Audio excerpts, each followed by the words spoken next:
नेपाल कृषि प्रधान देश हो। नेपालको मुख्य खाद्यान्न बाली धान हो। धानमा लाग्ने मुख्य किरा राइस स्टिम बोरर हो, जसले चाहिँ नेपालको भित्री मधेस, तराई र पहाडको तल्लो भेगमा असर पुर्याएको छ। स्टिम बोररको उत्पत्ति दक्षिण पूर्वी एसियाका देशहरू नेपाल, चीन, भारतबाट भएको हो। हामीले धान खेतमा स्टिम बोररको पहिचान कसरी गर्ने त? सामान्यतया वयस्क पुतलीको रङ पहेँलो र सेतो हुन्छ र यसको लार्भाहरू सेतो र क्रिमी कलरको हुन्छ। पोथी पुतलीको पखेटामा कालो धब्बा हुन्छ र अन्डाहरू पातको माथिल्लो भागमा समूहमा रहेको हुन्छ र रङले ढाकिएको हुन्छ। डाँठभित्र पसेर भित्री भाग खान्छ, जसले गर्दाखेरि पात सुक्छ, जसलाई डेड हार्ट भनिन्छ। यसले गर्दाखेरि बिरुवाको वृद्धि विकासमा रोकिन्छ।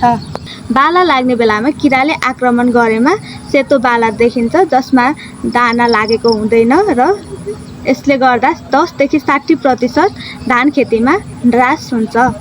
स्टिम बोररको सम्पूर्ण जीवन चक्र 40 देखि 45 दिनसम्म पुरा हुन्छ। स्टिम बोरर किराको रोकथामका उपायहरू यस प्रकारका छन्। सरसफाइ गर्ने र पुराना ठुटाहरू नष्ट गर्ने, समयमै रोपाइ गर्ने, प्रतिरोधी जातको प्रयोग गर्ने, ठिक्क मात्रामा मल प्रयोग गर्ने, धेरै नाइट्रोजन युक्त मल युज नगर्ने, साथसाथै सिँचाइको पनि व्यवस्थापन हुनु पर्दछ। प्रभावित डाँठ डेड हार्टको नष्ट गर्ने, साथसाथै लाइट ट्र्यापको प्रयोग गर्ने, समूहमा देखिएको अन्डाहरू हातले टिपेर नष्ट गर्ने।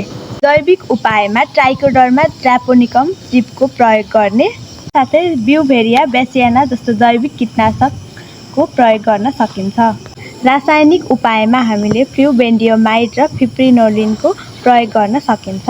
नेपालमा स्टिम बोरर किराले गर्दाखेरि आर्थिक नोक्सानी भइरहेको छ, खाद्य सुरक्षामा कमी भएको छ, साथसाथै कीटनाशक विषादीको पनि अत्याधिक प्रयोग भएको छ। जलवायु परिवर्तनको असर देखिएको छ। अन्ततः धानको स्टिम बोरर नेपालको धान खेतीमा ह्रास ल्याउने एक प्रमुख किरा हो। यसको नियन्त्रणको लागि समयमै निगरानी गर्नु पर्यो, आइपिएम विधि अपनाउनु पर्यो, मलको ठिक्क मात्रामा प्रयोग गर्नु पर्यो।